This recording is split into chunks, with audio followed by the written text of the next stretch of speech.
Hello mga ka-trending! Welcome back to ZK Trend. Kagabi nga ay naganap ang Christmas party ng mga cast at staff ng Can't Buy Me Love sa pangunguna nga ni Donnie at Belle. May parapol pa si Donnie at Belle para sa lahat nga ng bumubuo ng Can't Buy Me Love.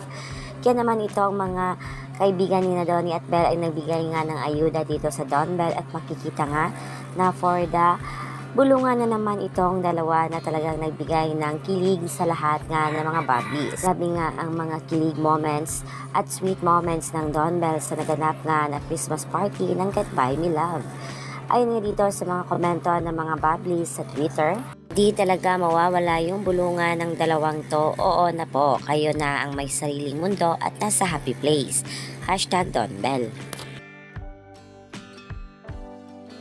Makikita nga dito sa larawan na ito na maging ang lalaki nga sa likod ni Donnie at Belle ay tila kinilig rin sa dalawa. Talaga namang kikiligin ang lahat kapag ganito na ang galawan ng Don Bell na mag-jowa mood talaga ang pormahan. Marami rin nagpapasalamat dito kina Donnie at Belle dahil nagbigay nga ang dalawa ng pa-cash at gifts sa naturang Christmas party ng Can't Buy Me Love. Talaga namang napaka-generous ng ating mains.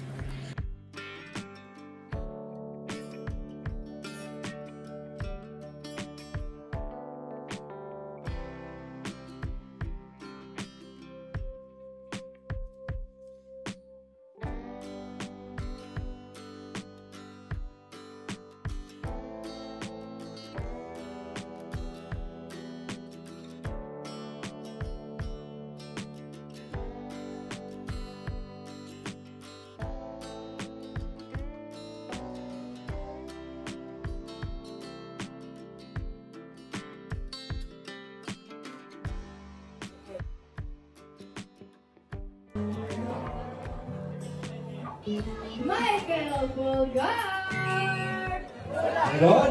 Wala. Meron? Wala. Wala daw. Ako ba niyo?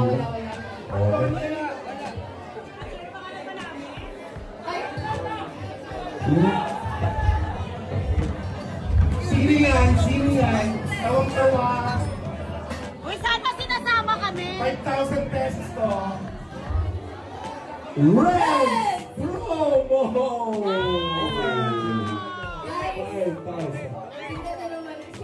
Huli mo na yan, Reds. Huli mo na yan. Huli mo na yan, Reds.